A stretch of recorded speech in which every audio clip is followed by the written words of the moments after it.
नमस्कार, मैं उनिशा। आप देख रहे हैं देश न्यूज का खास कार्यक्रम प्रेस वार्ता। दर्शकों, आज प्रेस वार्ता में जानेंगे देश दुनिया की तमाम बड़ी खबर, बड़ी अपडेट। ऐसी कौन सी खबर है जो आज सुर्खियों में बनी हुई है और अखबारों में प्रमुखता से प्रकाशित हुई है। हमारे साथ एडिटर इन चीफ जय श्रीवास्तव जी, हमारे साथ एडिटर सूरज जी, हमारे साथ अर्चना ढींगरा जी उत्तराखंड से हैं और तमाम बड़ी अपडेट आज हम जानेंगे कि क्या कुछ खास है। तो सबसे पहले हम राष्ट्रीय खबरों की ओर रुख कर लेंगे कि राष्ट्रीय खबरों में आज क्या कुछ खास है जो प्रमुखता से प्रकाशित हुआ और अखबारों में हेडलाइंस बना हुआ है और लगातार सुर्खियों में है। एडिटर इन चीफ जय श्रीवास्तव जी। देखिए, आज जो मुख्य खबर है उसमें राहुल गांधी और मोदी के जो भाषण है उसको लेके ये खबर है कि पार्लियामेंट में जिस प्रकार के वहाँ बहस हुई है और विशेष करके राहुल गांधी जिस प्रकार से जवाब दिया वहाँ पर और मोदी को घेरने की कोशिश की है और सरकार के खिलाफ उन्होंने आवाज उठाई है। उसके जवाब में मोदी ने भी उसी हिसाब से ही जवाब दिया और उनको एक तरह से मंद बुद्धि का बालक घोषित किया है। तो इस खबर को लेके अधिकतर अखबारों में आज प्रकाशित किया गया है। इसके अलावा एक खबर जो है, जो अनुराग ठाकुर का जिस प्रकार से आक्रामक रुख वहां पर देखने को मिल रहे हैं, उन्होंने एक जो 3 महीने से राहुल गांधी एक संविधान की किताब लेके चल रहे थे, उसका रंग लाल है और लाल फीताशाही जो है ये भारत में बहुत प्रचलित है कि जो कम्युनिस्ट पार्टी है उनका रंग है लाल। ये कई अनेक रंगों में प्रिंट किया गया ये संविधान की किताब है, लेकिन लाल किताब को लेके पिछले 3 महीने से घूमने के कारण से ये चर्चा का विषय बना है कि कम्युनिस्ट की जो है विचारधारा को ये आगे बढ़ाना चाहते हैं। दूसरी बात, उन्होंने एक बहुत बड़ी बात उठाई है कि सीधे तौर पे पार्लियामेंट में सवाल पूछा कि क्या आपको इसके पृष्ठ संख्या मालूम है, कितने पृष्ठ के ये संविधान की किताबें? तो जवाब नहीं दे पाया। तो अनुराग ठाकुर ने जोरदार ढंग से उनके ऊपर हमले बोलते हुए कहा कि आप पढ़ते हो नहीं, केवल हाथ में लहराते रहते हो, उसको पढ़ा करो। अब अगर आप पढ़ोगे खोल के तभी तो पता चलेगा कि इसमें कितने पृष्ठ हैं। तो ये जो है ना, खूब ये खबर वायरल हो रहा है और इसको लेके अधिकतर जनता जो है चटकारे ले रहे हैं कि राहुल गांधी जो संविधान की किताब लहरा रहे हैं और पिछले 3 महीने से लेके घूम रहे हैं, उसके पृष्ठ संख्या के बारे में भी उनको नहीं मालूम है कि ये कितने पृष्ठ के जो है ये किताब है। तो इसको लेके जो है राहुल गांधी का जो हमेशा जिस प्रकार से मजाक बनाया जाता है, उसी प्रकार से जो है इस मुद्दे को लेकर भी मजाक बनाया जा रहा है। एक खबर और है कि निकुंज श्रीवास्तव को जो IAS ऑफिसर है उनको वर्ल्ड बैंक के उसमें पदाधिकारी के रूप में नियुक्त किया गया है। इसके चलते कुछ ही दिनों में निकुंज श्रीवास्तव अमेरिका जाके वर्ल्ड बैंक के उस जिम्मेदारी को संभालेंगे और आने वाले 3 साल तक वो अमेरिका में ही रहेंगे और वर्ल्ड बैंक के सारे कामकाज देखेंगे। एक खबर वो है, जो केंद्र सरकार ने 8 कैबिनेट कमेटियां बनाई है, सहयोगियों को भी जगह मिली है। उसमें 8 कमेटियों में 6 कमेटी में प्रधानमंत्री नरेंद्र मोदी को भी शामिल किया गया है और इसमें अमित शाह, नितिन गडकरी और उसके बाद इनके जो सहयोगी पार्टी है उससे ललन सिंह है JDU से और JDS से आपके कुमार स्वामी को इसमें स्थान दिया गया है। ये कमेटी अधिकतर चीजों पर निर्णय लेती है। तो मुझे लगता है कि ये जो कमेटी बनी है ये हर बार जिस प्रकार से पार्लियामेंट हाउस की कमेटी बनती है उसी को आगे बढ़ाते हुए इस कमेटी का निर्माण किया है। अब ये कमेटी अधिकतर जो निर्णय है वो लेगी। एक और ये है कि कुकी कैदी का इलाज नहीं करने पर सुप्रीम कोर्ट सख्त हुए। सुप्रीम कोर्ट ने मणिपुर सरकार को फटकारते हुए कहा कि ये कुकी हो कि मैकई हो, जिसमें किसी के भी इलाज में कोई कमी नहीं होनी चाहिए और इसके चलते सुप्रीम कोर्ट ने ये जवाब मांगा है कि भाई आप इसके इलाज ढंग से क्यों नहीं किया।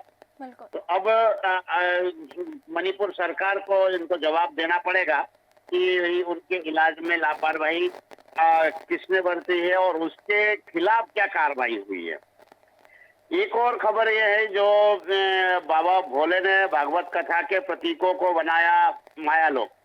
इसमें जिस प्रकार से मैनपुरी आश्रम के बाहर पुलिस भी तैनात किया गया है और मायालोक के रूप में जो है भगवान विष्णु को वहां पर मानते हुए एक मंदिर का निर्माण किया गया है और इसके भी बड़े पैमाने पे प्रचार प्रसार किया जा रहा है।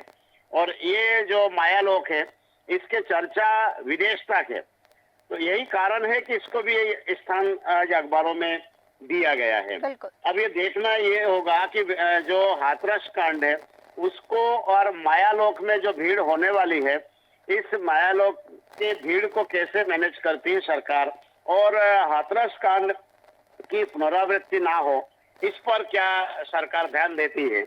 ये देखने योग्य होगा कि निश्चित रूप से मायालोक में भारी भीड़ होने की स्थिति में है। जी बिल्कुल। एक अंतिम खबर है जो बताना अति आवश्यक है कि मध्य प्रदेश और के जो बजट सत्र है उसको संपन्न किया गया है कल और बजट पेश किया गया है सदन में, लेकिन विपक्ष के भारी हंगामे के चलते इस बजट सत्र में अधिकतर जो है क्या क्या निर्णय लिया गया वो सुनाई नहीं उसमें पड़ी है। उसके बाद जो मंत्री है, जो वित्त मंत्री है, उन्होंने प्रेस कॉन्फ्रेंस के माध्यम से बजट के विषय में जानकारी दी है। उन्होंने ये कहा कि मध्य प्रदेश में 17% की वृद्धि हुई है जो बजट है उसमें है और आय में भी वृद्धि हुई है। मतलब जिस प्रकार से जो है पिछले सरकार में काम काज था उसमें 17% बढ़ोतरी हुई है।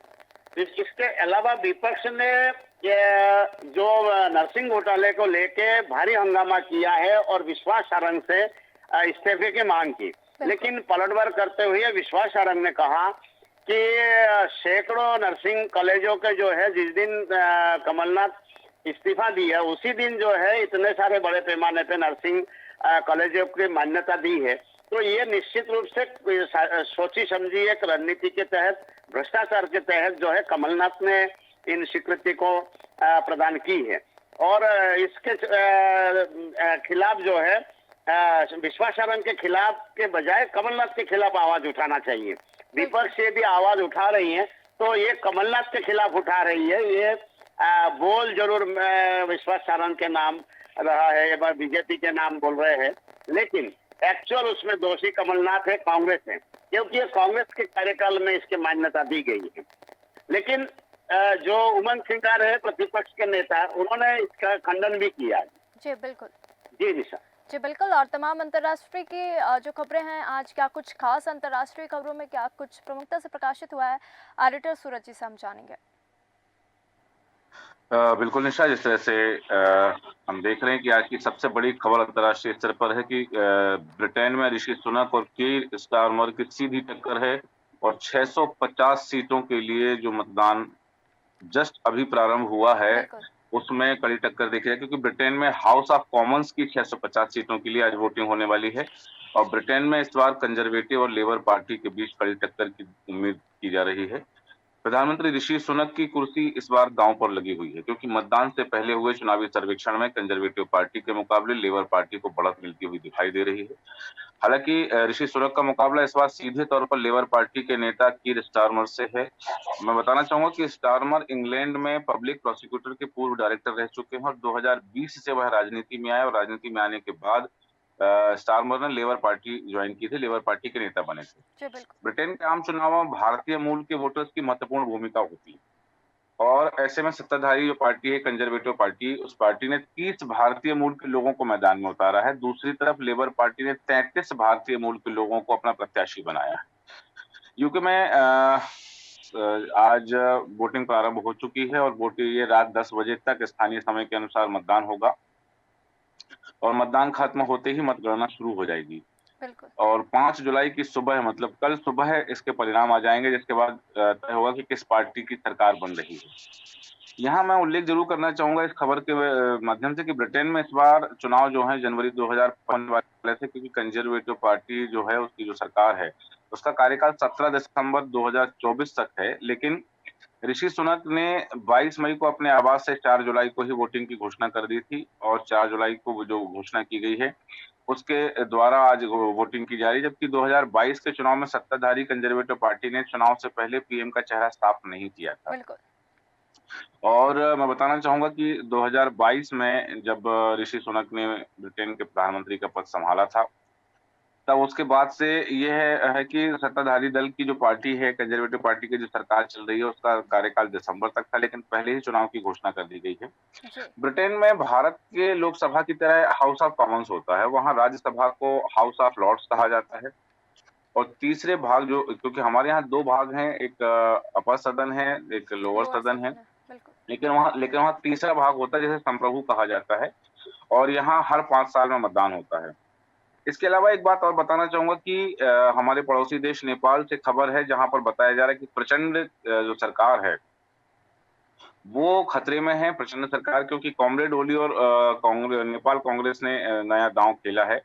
इस खबर में उल्लेख करना चाहूँगा कि नेपाल के कॉमरेड ओली और नेपाल कांग्रेस को अध्यक्ष हैं शेर बहादुर देउबा। इन्होंने प्रचंड सरकार को उखाड़ फेंकने का मन बना लिया है, जिसके बाद अब पुष्प दहल कमल प्रचंड की कुर्सी खतरे में नजर आ रही है। हालांकि फिलहाल प्रचंड अपने पद से इस्तीफा देने के बजाय संसद में विश्वास मत का सामना करने की बात कह रहे हैं, जिसके बाद नेपाल में सियासी उठापटक तेज हो गई है। बिल्कुल। उल्लेखनीय है यहाँ पर कि नेपाल के पूर्व विदेश मंत्री राजनारायण प्रकाश साउद ने जो कहा है कि नेपाली कांग्रेस के अध्यक्ष और शेर बहादुर देउबा के जो अध्यक्ष हैं, वो पूर्व प्रधानमंत्री केपी शर्मा ओली के बीच जिस तरह से देखा जा रहा है कि गठबंधन सरकार को लेकर सहमति बनी है, इसको लेकर पार्टियों ने राष्ट्रीय आम सहमति सरकार बनाने के लिए सत्ता साझाकरण जो समझौता हुआ उस पर हस्ताक्षर कर दिए हैं बिल्कुल। और इसमें जो देउबा हैं और ओली हैं, वो बचे हुए कार्यकाल के लिए बारी-बारी प्रधानमंत्री बनेंगे, क्योंकि यहाँ पर देखा जा रहा है कि 8 मंत्रियों ने सामूहिक इस्तीफा दे दिया है और नेपाल की संसद की सबसे बड़ी जो पार्टी है नेपाली कांग्रेस, उसके पास इस समय 89 सांसद हैं। वहीं यदि हम बात करें सीपीएन यूएमएलए के पास 78 सीटें हैं। 275 सीटों वाली नेपाल की संसद के लिए बहुमत का जो आंकड़ा है 138 है। ऐसे में दोनों को जोड़ने के बाद ये 167 सीटें होती। इस तरह है, यदि देखा जाए तो प्रचंड सरकार आसानी से गिर सकती है।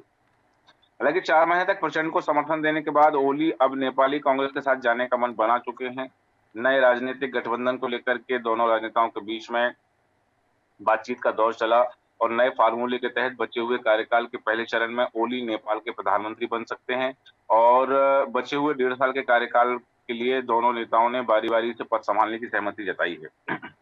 यहाँ उल्लेख करना चाहूंगा मैं एक और खबर का जो अमेरिका से है। अमेरिका में पहली डिबेट जब हुई थी जो बाइडेन और ट्रंप के बीच में, तो इस डिबेट में बाइडेन जो है वो 6 अंक पीछे हो गए हैं और ट्रंप 6 अंक आगे हो गए हैं और ट्रंप को 9 साल में सबसे बड़ी जो है बढ़त यहाँ पर दिख रही है। मैं उल्लेख करना चाहूंगा कि अमेरिका में 5 नवंबर को मतदान होना है, चुनावी राष्ट्रपति का चुनाव होना है और पहली बार प्रेसिडेंशियल डिबेट में जो कमजोर प्रदर्शन का असर रहा है, उसका असर जो आंकड़े जारी हुए उसमें देखने मिला है कि डिबेट से पहले ट्रंप से 1-2 अंक पीछे चल रहे बाइडेन अब 6 अंक पीछे हो गए हैं। और इस सर्वे में जो बात सामने आई कि 49% ट्रंप को और राष्ट्रपति जो बाइडेन है 43 लोगों ने उनको अपनी पसंद बताया है। बिल्कुल। तो 49 और 43 का जो रेशो चल रहा है, इसको लेकर के 6 अंक की बढ़त ट्रंप को मिल गई है। दूसरी तरफ डिबेट के बाद पहली बार राष्ट्रपति जो बाइडेन ने सफाई दी है। बाइडेन ने अपने खराब बहस के लिए अपनी विदेश यात्रा को जिम्मेदार ठहराया है। वर्जीनिया के कार्यक्रम में उन्होंने कहा कि मैं बहुत ज्यादा होशियार नहीं था, सतर्क नहीं था और बहस के कुछ समय पहले मैंने दुनिया भर के देशों को 2 बार यात्रा करने का फैसला किया था। तो इस बात को उन्होंने उसकी जिम्मेदार ठहराया। दूसरी तरफ बात करना चाहूंगा कि जो हमास और इजराइल का युद्ध चल रहा है, उस युद्ध के बीच में अब यहाँ हिजबुल्लाह के हमले का डर सता रहा है, क्योंकि गाजा में जो सैन्य अभियान के करीब 9 महीने हो चुके हैं और अब एक नए युद्ध की आशंका यहाँ बताई जा रही है, क्योंकि इजरायली लोग जो हैं वो राशन जमा कर रहे हैं। जनरेटर का जो आयात है वो 25% बढ़ चुका है और यहाँ दक्षिण लेबनान में इजरायली हमले में हिजबुल्लाह कमांडर की जो मौत हुई है उससे तनाव बढ़ गया जी है। बिल्कुल। और उस तनाव के चलते अब हिजबुल्लाह का एक नया डर यहाँ सताने लगा है कि हिजबुल्लाह हमला कर सकता है। जी बिल्कुल। और जी निशा। जी बिल्कुल, और तमाम उत्तराखंड की भी अपडेट ले लेंगे। उत्तराखंड ब्यूरो से क्या कुछ खास आज सुर्खियों में बना हुआ है, हमारे साथ अर्चना जी। अर्चना जी, तमाम उत्तराखंड की बड़ी अपडेट क्या आ रही है, दर्शकों के साथ साझा करें। जी बिल्कुल निशा जी, मैं पहले बताऊंगी कि भारी बारिश के कारण उत्तराखंड की सबसे बड़ी खबर, बारिश के कारण जो चार धाम यात्रा पे बद्रीनाथ यमुनोत्री धाम है, वहाँ भूस्खलन होने के कारण सारी यातायात बंद हो रखी है। 10 घंटे मशक्कत करने के बाद आवाजाही शुरू हुई है थोड़ी बहुत, जिसमें 2 राष्ट्रीय और 1 राज्य मार्ग और 12 ग्रामीण मार्ग जो कि अभी तक बाधित है। ये इन्हीं मार्गों से ग्रामीण आना जाना करते हैं, जहां मलबे के कारण, पत्थरों के कारण लोगों का आना जाना बहुत मुश्किल हो रहा है। प्रशासन से यही दूसरी खबर ये है कि जोशीमठ में एक गांव है पगनो गांव में देर रात अचानक मलबा आ गया, जो कि पिछले साल भी ये मलबा आया था। तब 11 गांव पहले से ही दहशत में थे। 11 घर सरकारी और अर्ध सरकारी जो कि खुद के बनाए हुए थे, वो बह गए थे। उन्होंने प्रशासन से मांग भी की थी, शासन प्रशासन से भी मांग की थी कि बरसात आने वाली है। 53 परिवार वहां पे रहते हैं और डर भी बना रहता है कि पहाड़ों का जो बारिश का अभी सिलसिला शुरू हुआ है, लगातार बारिश हो रही है पहाड़ों पर। निचले हिस्से पे भी बूंदाबांदी है, ऊपर भी बूंदाबांदी है, लेकिन ऊपर जो पहाड़ी इलाके हैं वहां अक्सर भूस्खलन होती रहती है। तो ग्रामीण कुछ ज्यादा ही परेशान, दहशत में रहते हैं। ग्रामीण पिछले साल भी विस्थापन के लिए बोल रखा था सरकार को, लेकिन अभी तक 2024 हो गए, पिछले साल 2023 से, लेकिन सरकार ने अभी तक ग्रामीणों की सुध तक नहीं ली है। अब वो विस्थापन की मांग कर रहे हैं। रात को 11 बजे अचानक आने से मलबा, लोगों ने अपनी जान बचाई, इधर उधर गए। वहीं ग्राम प्रधान ने भी यही इच्छा जताई कि हमें जल्द से जल्द विस्थापन की कार्रवाई की जाए। जी बिल्कुल। और आगे निशा, मैं आपको बताना चाहूंगी कि यहाँ पे मंगलोर विधान सभा जो है, वहाँ पे अभी चुनावी माहौल बहुत सरगर्म है, जहाँ देखा जा रहा है कांग्रेस अपनी जीत के लिए, भाजपा अपनी जीत के लिए पूरे जोरों जहमत से कार्य कर रहा है। लेकिन 2017 से लेकर 2024 तक जो स्थिति बनी रही, लोगों को पानी की निकासी की प्रॉब्लम, गांव में पुलों की प्रॉब्लम, सड़कों की प्रॉब्लम, हर एक चीज जनता भुगतती हुई आ रही है, जो कि कांग्रेस सरकार वहां पे राज्य करती आई। बिल्कुल। और माना जाए, एक तरह से देखते हैं, जो जनता का और लोगों का कहना है कि यहाँ पे कांग्रेस की ही सरकार रही है और कांग्रेस ने अभी तक कुछ नहीं किया है। इस बार करतार सिंह बढ़ाना आए हैं। करतार सिंह बढ़ाना से लोगों ने उम्मीद भी रखी है, जनता भी एक बदलाव चाहती है। उन्होंने कांग्रेस को देखा, कांग्रेस सरकार भी उनके लिए अभी तक ना नालों का वो हुआ, ना ही वहां के अतिक्रमण हटाए गए। कई मृत्यु भी हुई, बरसात में बाढ़ भी आए, लेकिन वहां पे अभी तक कोई कार्य नहीं दिखाई दिया। अभी भी आज की डेट में भी वहां पर पानी हर सड़कों पे भरे पड़े हुए हैं, रास्ते टूटे पड़े हैं, ग्रामीण परेशान हो रहे हैं, किसान भी परेशान हो रहे हैं। कुछ किसानों के फसल जो पिछले साल मुआवजा मिलना था, उसके लिए लोग किसान दौड़ते हुए भी नजर आते हैं, कहीं ना कहीं सरकार से मांग भी करते हैं। यही नहीं, अभी तक उनकी मांग भी नहीं पूरी हुई। अब उनको ये है कि बीजेपी आ रही है तो शायद बीजेपी उनका भला कर सके। अब बिल्कुल। देखना ये है करतार सिंह जनता के लिए क्या करते हैं। और बिल्कुल। लोगों की उम्मीद भी है कि इस बार भाजपा वहां से सीट हासिल करेगी। 2017 में उन्होंने वहां से हार हासिल किया था, लेकिन 2024 में संपूर्ण बहुमत से वो जीत सकते हैं। जी, और निशा, मैं आपको आगे बताना चाहूंगी कि एक बहुचर्चित यहाँ पे कांड हुआ था। 13 साल की बच्ची के साथ बलात्कार हुआ था, जिसमें उस बच्ची की मृत्यु भी हो गई थी। अब कांग्रेस सरकार जो कि विपक्ष की है, विपक्ष सरकार इस समय मुद्दा उठाकर बैठी हुई है। पहले भी ऐसे कई घटनाएं हुई हैं सरकार में। राज्य सरकार की और केंद्र सरकार की जो सरकार है, उस इस समय वैसा परिस्थितियां बनती बिगड़ती रहती हैं, जहां देखा गया है कि अभी विपक्ष अपनी दावेदारी पूरी वो दिखाई दे रही है कि हमने महिलाओं के लिए या बच्चों के लिए या हर एक चीज के लिए हम कदम उठा रहे हैं, ठोस कदम। अब उन्होंने भाजपा नेता की गिरफ्तारी का मांग किया है। वो हर जगह ज्ञापन देते रह रहे हैं, हर जगह प्रदर्शन करते रह रहे हैं, हर जगह कुछ ना कुछ हो रहा है इनके बिल्कुल। बीच में कि उस बच्ची को न्याय मिलना चाहिए। जी, बिल्कुल।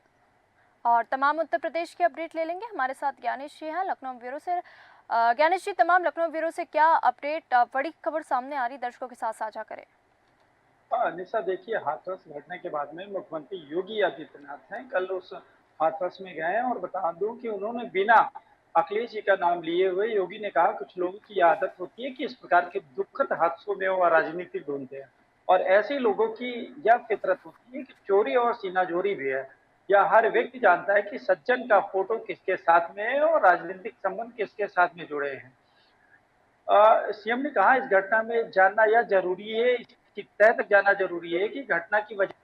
और आप लोगों ने इस बात को देखा होगा कि रैलियों के दौरान इस प्रकार की भगदड़ कहाँ मचती है और इसके पीछे कौन है, इसकी तह में जाना अति आवश्यक है। जो निर्दोष लोगों के जीवन में के साथ में खिलवाड़ करते उसकी तय तय में जाया जाएगा और जवाबदेही तय होगी। उन्होंने आगे कहा कि इस हादसे में 31 ऐसे घायल है जिनका हाथरस, अलीगढ़, एटा और आगरा के अस्पताल में जिनका इलाज चल रहा है, सभी खतरे से बाहर हैं। वहीं निशा बता दूं कि इन्होंने मुख्यमंत्री योगी आदित्यनाथ ने हाथरस हादसे की जांच के लिए 3 सदस्यीय न्यायिक आयोग का गठन किया है। राज्यपाल ने जारी किया है नोटिफिकेशन। जी, और बिल्कुल। हाईकोर्ट के रिटायर्ड जस्टिस ब्रजेश कुमार श्रीवास्तव होंगे न्यायिक जांच के आयोग के अध्यक्ष। वहीं आयोग में रिटायर्ड आईएएस हेमंत राव और आईपीएस भुवनेश कुमार सिंह को सदस्य नियुक्त किया गया है। ये न्यायिक जांच आयोग नोटिफिकेशन जारी होने की तारीख से 2 माह की अवधि के भीतर इस जांच को पूरा करना होगा। वहीं मैं बात करूंगा, राजधानी लखनऊ पर फिर पुलिस पर आरोप लगे हैं। ये मोहनलालगंज थाने में हिजड़ों ने जो है नग्न प्रदर्शन किया है क्योंकि उनके साथी के साथ में जानलेवा हुआ है और कोतवाली में ना सुनवाई की वजह से उन्होंने नग्न प्रदर्शन किया और हाईवे को भी जाम किया है।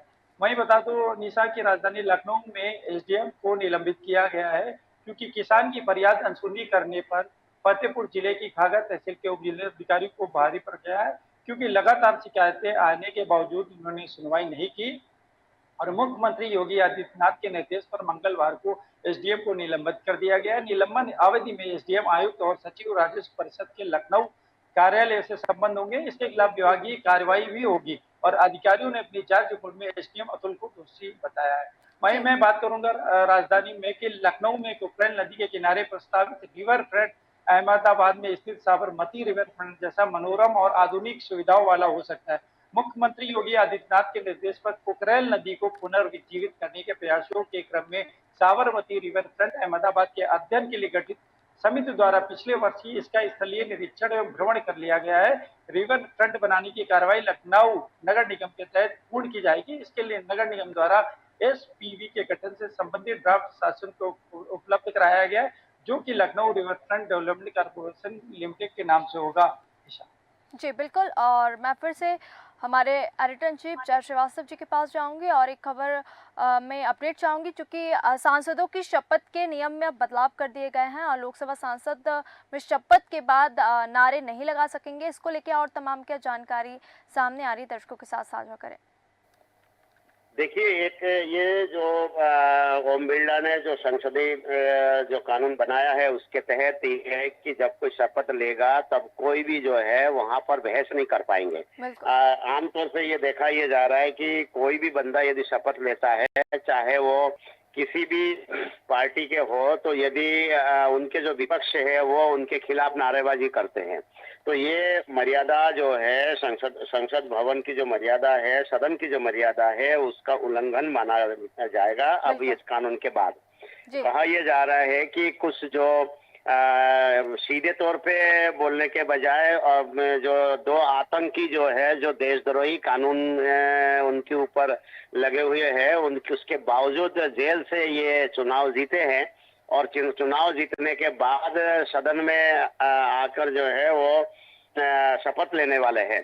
तो उम्मीद जताई जा रही है कि वो सदन में जब शपथ लेंगे तब भारी हंगामा होने की संभावना है क्योंकि एक खालिस्तानी समर्थक है और दूसरा जो है वो आईएसआईएस से जुड़े होने की खबर है और उनके दोनों के खिलाफ जो रासुका है, जो एनएसए है, वो लगने के बाद अभी जेल में दोनों बंद हैं।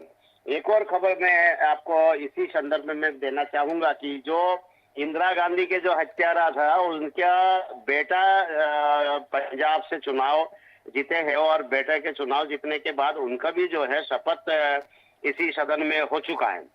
तो कहा यह जा रहा था कि अभी जो जिन लोगों की अभी शपथ बाकी है, भारी हंगामा होने की संभावना है। बिल्कुल। इसी के चलते ये कानून बनाया गया। जी बिल्कुल, और बहुत बहुत धन्यवाद एडिटर इन चीफ जय श्रीवास्तव जी। तमाम राष्ट्रीय स्तर में ऐसी कौन सी खबरें थी जो प्रमुखता से प्रकाशित हुई थी, आपने दर्शकों के साथ साझा की। तमाम अंतर्राष्ट्रीय खबरों में क्या कुछ खास था, एडिटर सूरज जी ने बताया।